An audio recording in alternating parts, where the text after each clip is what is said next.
How do you report someone missing before they vanish? Most missing person cases begin with panic, frantic calls, desperate searches, and a race against time. But the case of Daniel and Melissa Grant unfolded in the opposite direction. It began with calmness. Too much calmness. On a quiet Wednesday morning in October, police dispatch in Brookdale received a call from a man reporting his wife missing. His voice was level, rehearsed even, as he explained that his 33-year-old wife never came home the night before.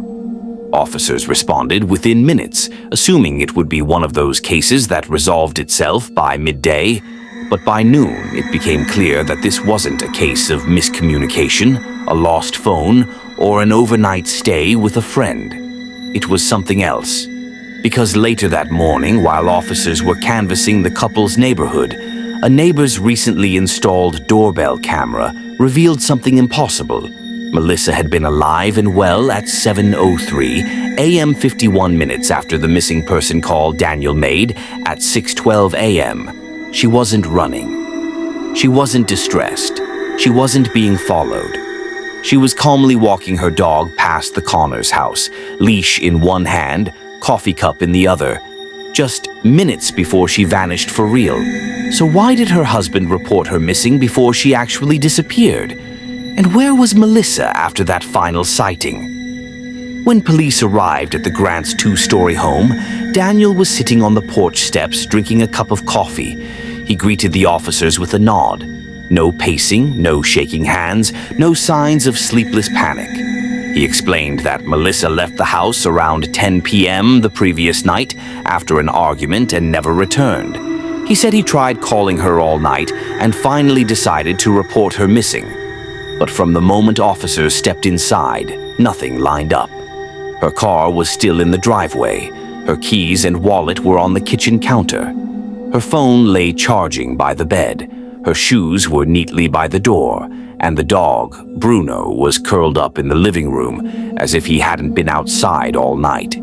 Daniel claimed Melissa often went on long night drives to cool off after arguments, but her car, her phone, and her keys all contradicted that story.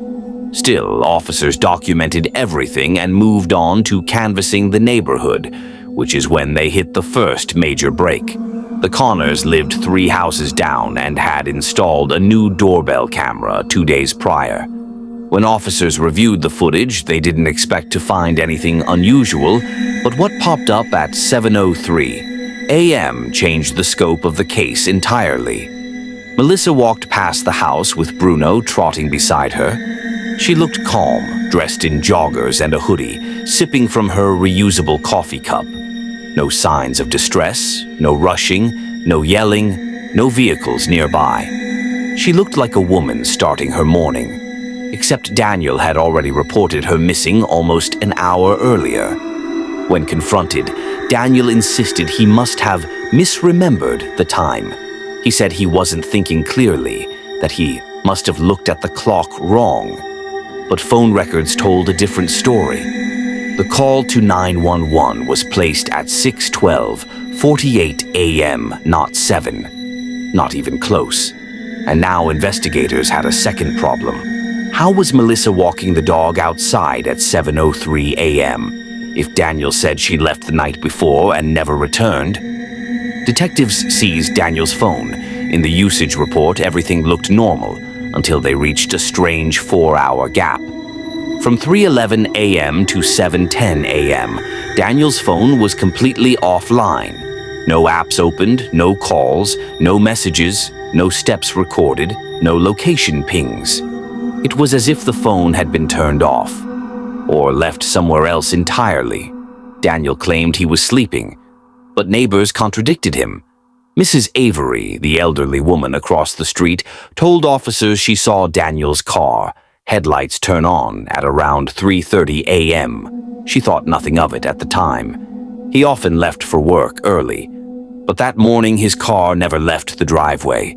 Something happened during that offline window, something Melissa likely never knew about, because that 7:03 a.m. walk captured on camera would be the last time anyone ever saw her alive. From the moment detectives confirmed the 7:03 a.m. footage, the entire tone of the investigation shifted. What began as a routine missing person call now smelled like a carefully staged lie, and Daniel was becoming the center of it. But investigators didn't stop with him. They widened the net, scrutinizing every detail of Melissa's life, their marriage, their finances, and the hours leading up to her disappearance.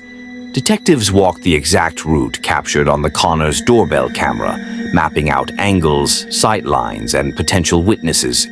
If Melissa walked past that camera at 7:03 a.m., she would have likely continued toward the trail behind Oak Ridge Park, a place she often jogged. But something struck detectives immediately. Bruno, the dog, was notoriously reactive to strangers and loud noises. Neighbors described him as protective and a puller. Yet in the footage, he walked calmly beside Melissa, tail down, head low. Not curious, not excited, almost resigned. For a dog that energetic, something felt off. When officers examined Bruno again at the house, he seemed unusually fatigued, not just tired, exhausted, like he'd spent hours running or struggling. The vet later confirmed he had minor bruising around the ribs, consistent with being restrained. Whatever happened that morning, Bruno had been part of it. The next stage of the investigation was a thorough, warrant-backed search of the Grant home. The master bedroom was immaculate, too immaculate. The bed looked freshly made, pillow creases crisp. But under the sheets, forensic techs found faint traces of sweat and skin cells from only one person. Daniel Nunn belonged to Melissa. Either she hadn't slept in the bed that night, or someone had scrubbed the sheets and remade the bed perfectly. In the kitchen, things got stranger. A coffee mug sat in the sink with fresh, dark roast residue. That wouldn't be unusual, except the coffee maker had been cleaned out completely. If Melissa made coffee before her morning walk, she did so without leaving any grounds, spills, or fingerprints behind. But the mug in the sink? It had Daniel's prints on it, only his. Investigators also noticed the household trash bin was suspiciously empty. Not unusual on trash collection days, except this wasn't one. Neighbors confirmed Daniel took out a full bag around 4 a.m., long before sunrise. Odd time to do chores, one neighbor said. Detectives agreed Daniel's timeline was beginning to collapse under scrutiny. When re-interviewed, he repeated the same details almost word for word, sounding rehearsed rather than distressed. Detective Hall asked him directly, "Why did you report her missing before she disappeared?" Daniel froze, then offered another explanation. "I must have panicked. I wasn't thinking straight." But again, his delivery was too controlled. Another detail bothered investigators. Daniel hadn't tried calling or texting Melissa after supposedly waking to find her gone. Phone records showed his last call to her was the previous evening at 9:27 p.m., right before the alleged argument. No calls after midnight, no messages, nothing. Most spouses would be blowing up the phone. Daniel hadn't tried once. Next came the financial review. In the past 6 months, the couple's joint account showed heavy withdrawals, all by Daniel. Large purchases included tools from a hardware store, a heavy-duty tarp, a set of industrial gloves, and a folding utility saw. The most alarming, a $4,800 cash withdrawal 2 weeks before Melissa vanished. When asked, Daniel said he was investing it, but there was no record of any investment. Detectives started forming a theory. Daniel may have planned something long before reporting her missing, but they needed more than suspicion. They needed a move that forced Daniel into a corner. Investigators pulled data from the Grant's home security system. The cameras inside were deactivated. The exterior ones were offline from 11:48 p.m. to 6:58 a.m. Conveniently, during the same time frame, Daniel's phone was offline. Both went dark for exactly 7 hours. Detectives knew this wasn't coincidence. Cyber forensics uncovered something even more troubling. Someone had deleted data logs from the system, and the deletion happened at 7:22 a.m., just 19 minutes after the camera captured Melissa walking past the Connors' home. Whoever deleted the logs acted immediately after her disappearance.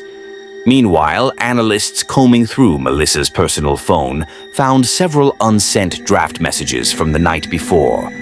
"I don't feel safe tonight. He keeps watching me while I sleep. If anything happens to me, it's him." The drafts were time-stamped between 8:10 p.m. and 9:02 p.m. She never hit send.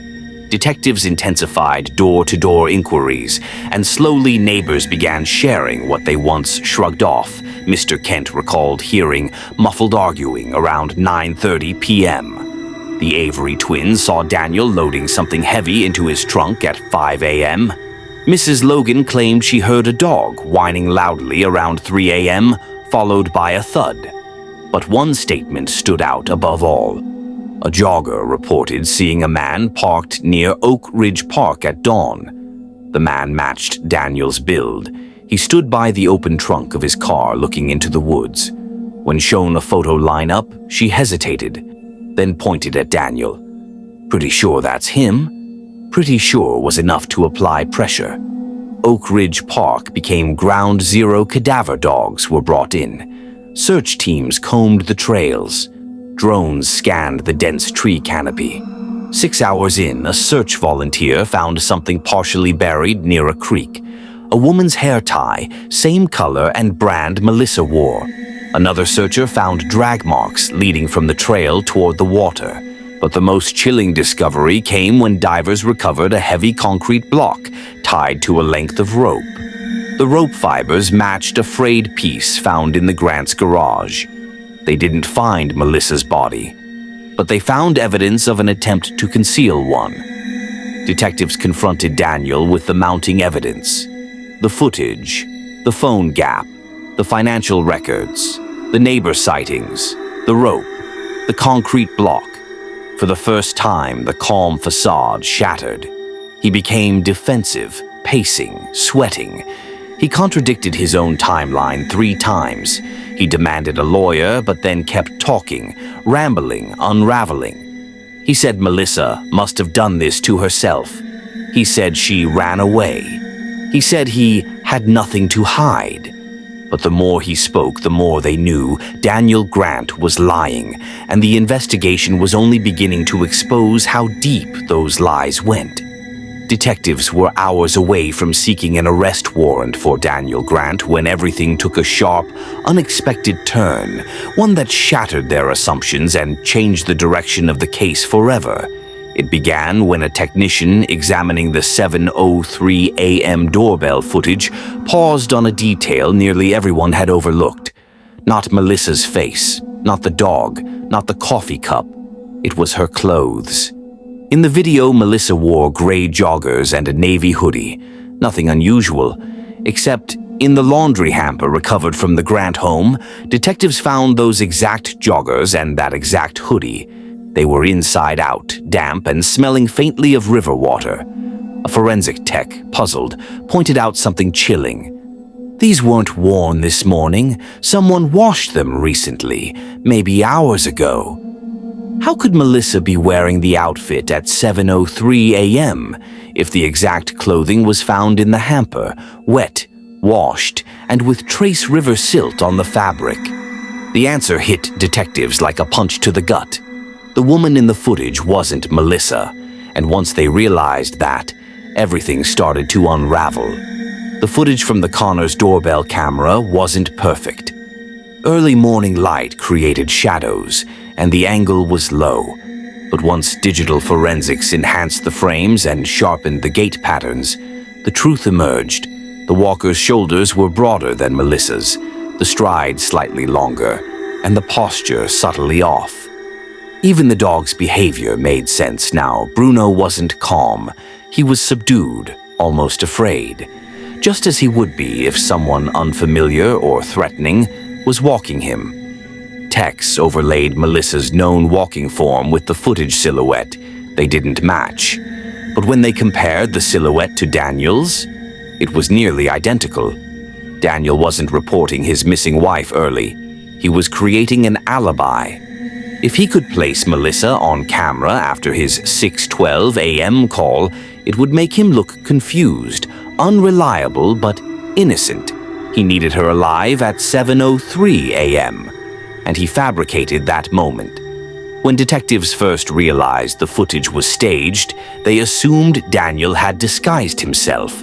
After all, the hoodie obscured most features, but then came the bigger twist. A second camera, an old, grainy parking sensor at the Connors garage, captured a split-second side angle. It showed something unmistakable.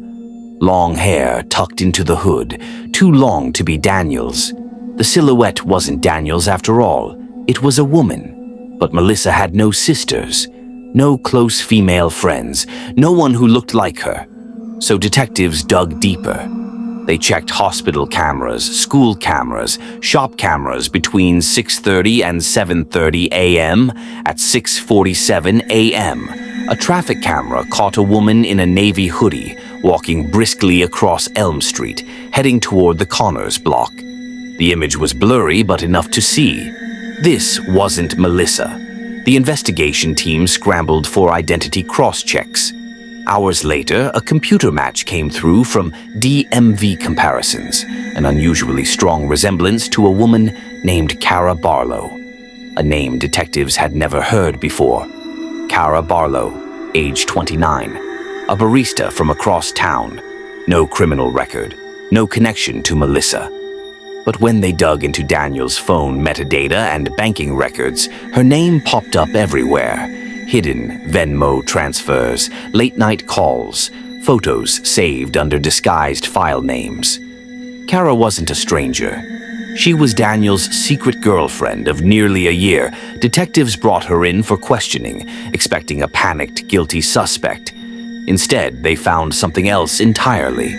A terrified woman who had no idea she'd walked into a missing person investigation. Cara didn't ask for a lawyer. She didn't demand anything. She just cried and said, "I thought I was helping him surprise his wife." She went on to explain the story Daniel told her. He said Melissa had been depressed and missing for days, and police needed proof of life. He begged Cara, who was roughly Melissa's height, to put on his wife's clothes, walk his dog past the neighbor's camera, and keep her hood up. He claimed it was just to prove Melissa was fine and out for a walk. Cara agreed, thinking she was doing something harmless, even kind. But when detectives showed her the timeline, the missing person call, the laundry, and the river silt, her face broke into horror. Wait, she wasn't missing yet. He told me she had left days earlier. Then she said something that changed the entire trajectory.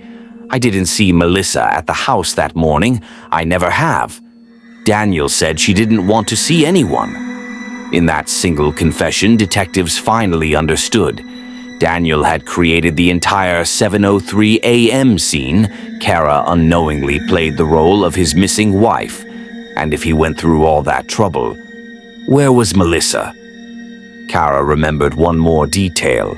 When she arrived at the Grants' house that morning, Daniel instructed her to wait in the kitchen. While she stood there nervously tugging at the borrowed hoodie, she heard something upstairs, a loud drag followed by a soft thump. It lasted only a few seconds. She assumed it was Daniel moving laundry or furniture. But afterward, Daniel appeared flushed, out of breath, and insisted they leave quickly before the neighbor missed the walk. Cara then asked detectives a question, one that turned the room ice cold.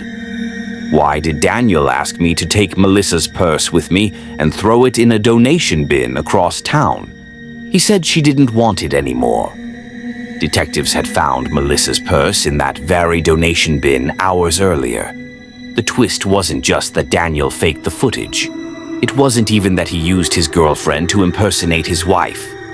The twist was this. Cara had unknowingly helped dispose of evidence connected to a woman who, at that moment, was likely already dead. And worse, Daniel had prepared every detail to frame her if he needed to. As detectives pieced together the timeline, a horrifying realization set in. Daniel didn't just plan to fake Melissa's last known sighting. He planned to replace her gradually, subtly, until he could claim she'd abandoned him and run away with someone else. Kara would have become the new Melissa.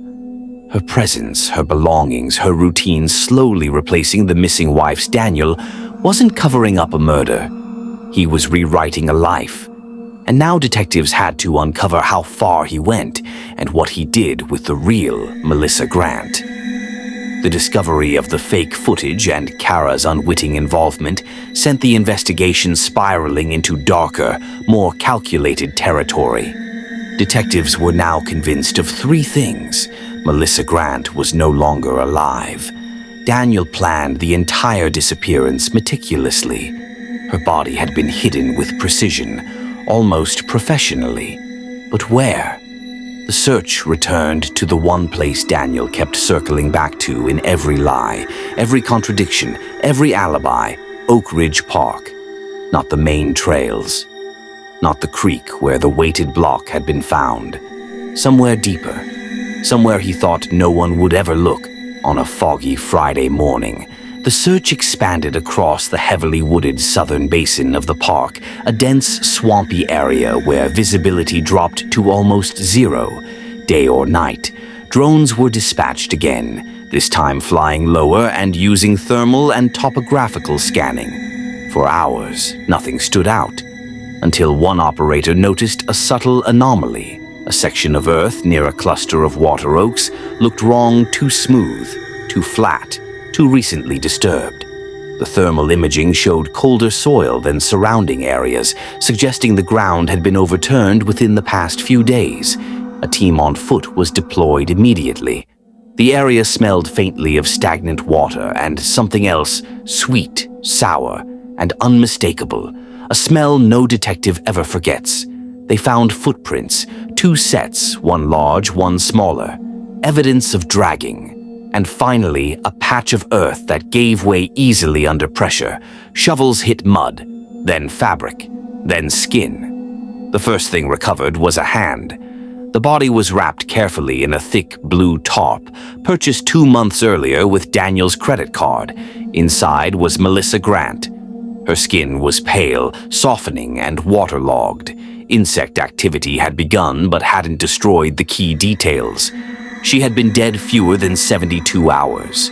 The medical examiner made several observations at the scene. No signs of prolonged struggle, no defensive wounds, neck bruising consistent with strangulation, ligature marks around the wrists, mud trapped under the nails, clothing missing, hair matted with river sediment. Melissa had been moved, killed at home, transported in the early morning hours, and buried in a shallow grave near the swamp's edge. The official cause of death would later be listed as manual strangulation, but the story her body told was far more chilling.